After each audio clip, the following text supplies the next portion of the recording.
This sermon was written by the Revd Colin and would have been preached originally on Easter Day. I offer it to you now in audio form for those of you who'd like to listen to it as well as having had it in an email. The Gospel passage was from the Gospel according to John, chapter 20, verses 1 to 18, and Colin writes this. The conflict of light and darkness is finished. For a moment, darkness seemed to prevail. St. Luke records Jesus saying to the chief priest when they arrested him in Gethsemane, "This is your hour and the power of darkness." But the fight was fought out and the victory won. Jesus' words on the cross, "It is finished," words not of resignation, but of triumph. That triumph of love is Good Friday, not Easter Day. But if that story had ended there, the victory would have been barren. Peter de Rosa's words in his book, Jesus Who Became Christ, spring to mind. If he died but did not rise, speak to me not of triumph but disaster. If he rose but did not die, worship with me a ghost but not our master. What remains is not the winning, but to gather in its fruits.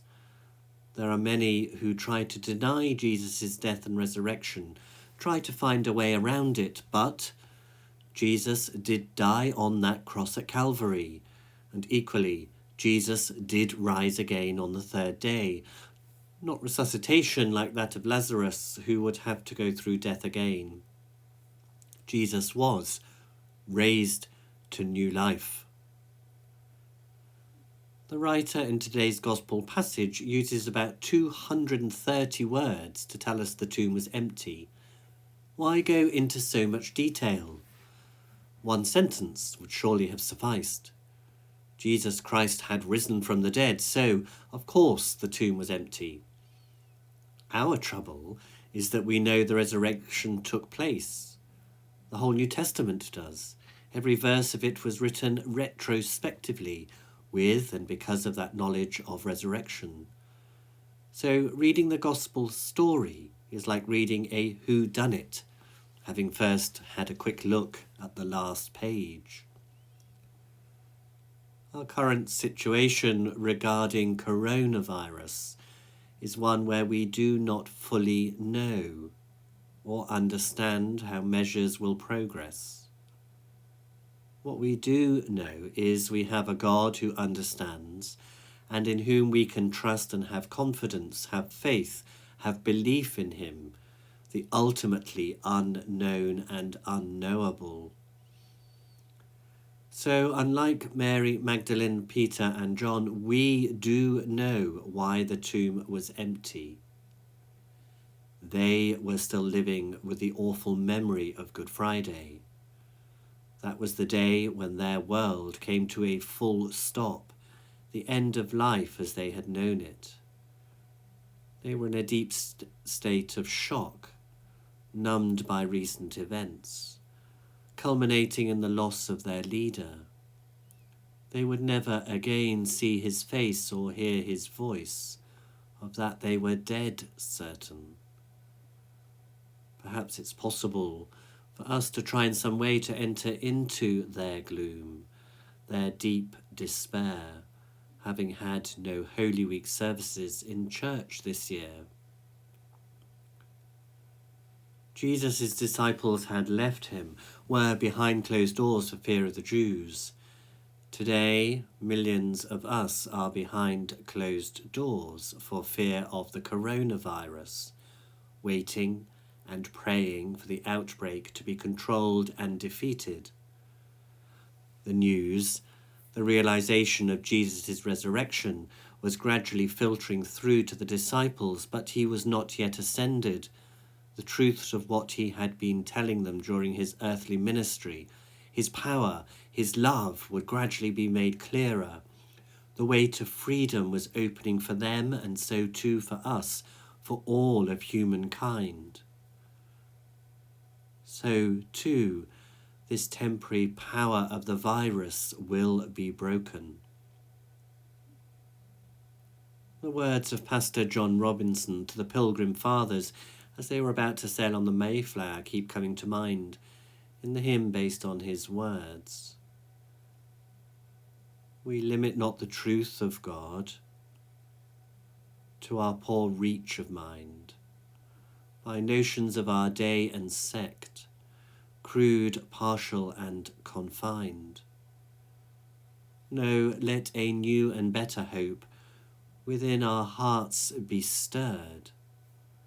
The Lord hath yet more light and truth to break forth from his word.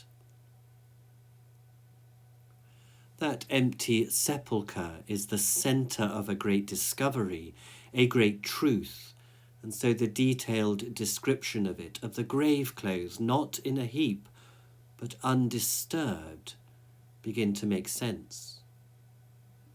Jesus must have got out of them without disarranging them. So this was no act of vandalism. It was not the work of grave robbers. What exactly happened to the body of Jesus we can only guess at. No one was there. No one knows. This forms part of the mystery of faith. The swaddling clothes announced that Jesus had arrived. The grave clothes were a sign that he had departed. And both events took time to understand. Peter and John saw and began to see their significance. Mary, on the other hand, was somewhat different. She sees the stone had been rolled away from the tomb entrance. She looks no further, and she jumps to two conclusions. Firstly, that the body of the Lord is no longer in the tomb, and secondly, that this is because his enemies had stolen his body. Mary was so wrapped up in her grief, she found it difficult to think clearly.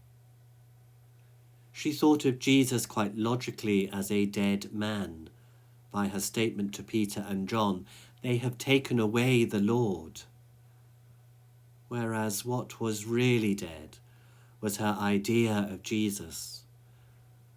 The bottom must have fallen out of her world that Friday, and Mary was trying to adjust painfully to the death of her Lord, and now, on top of all that, they had taken away his body, the body she had come to embalm, to do what she could for him as a last gesture of her love.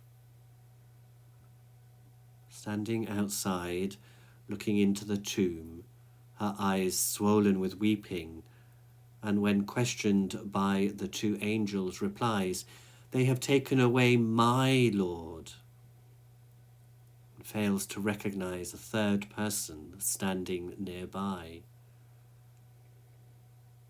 Perhaps it was his voice, the man she assumed to be a gardener, or even more the phrases he used, familiar phrases, then using her name, Mary. She could not believe her ears. "Rabboni," she exclaimed. Suddenly her hopes soared. Her Jesus had not been taken away. No one spoke her name as he spoke it. Jesus. The man she had lost, she thought forever. Now she could resume their relationship as it was before, to hold him, to return to the good old days. How often do we want to do that? To return to the good old days, to have things as they were before. Are you surprised, then, that she moved to throw her arms around him? What woman in those circumstances would do otherwise? It's amazing. A woman's name, tenderly spoken, is one of the first recorded words of the risen Christ. then gently, do not touch me. Jesus had not come back to resume the old relationship of human fellowship. Mary had lost him at that level of association. Death blocks it off, as it does for us. Whatever hopes we may hold, and rightly hold, of resurrection, the hurt and pain of bereavement is not abolished. The Easter Gospel does not at once dry up those tears. It cannot. We must not be taken aback, therefore, that the first recorded utterance of the risen Christ over and above Mary's name was a prohibition. Do not cling to me. Mary must know, and we must learn, that Easter offers no mere replay of our earthly mode of existence, but life of another order, not only more glorious, but one without tears, without partings, and without pain. We may be sure Mary Magdalene found this hard to appreciate, as do we all at times. But we must lay hold of this hope. Easter does not cancel out bereavement, but it does transform it. We lose through the incidents of death as Mary lost, but what she gained and what we gain is and will be infinitely greater. And so back to the text. Do not cling to me. Go to my brothers. Go to my brothers. Here is the risen Christ, soon to ascend to the Father, yet still associating himself with those 11 very ordinary men, the leader of whom was a fisherman. He acknowledges them as brothers, brothers of Christ. So, too, the risen Christ does not forget us. Indeed, he is risen and will ascend to glory for us. In my Father's house are many mansions. I go to prepare a place for you. This, according to St. John, is what he said the night before his crucifixion. Christ owns us. This is a staggering thought. He owns us before ever we own him. The invitation of the Easter Gospel is to accept that divine ownership. We are the brethren. We are the sisters and brothers of Christ if we will accept ownership of us as such. Can we believe this? Here is a gospel to proclaim, and Mary must set about it at once. Go to my brothers and tell them. Privilege carries with it great responsibility, and the last we see of Mary is of this young woman running. She has exciting news to tell the disciples. I have seen the Lord.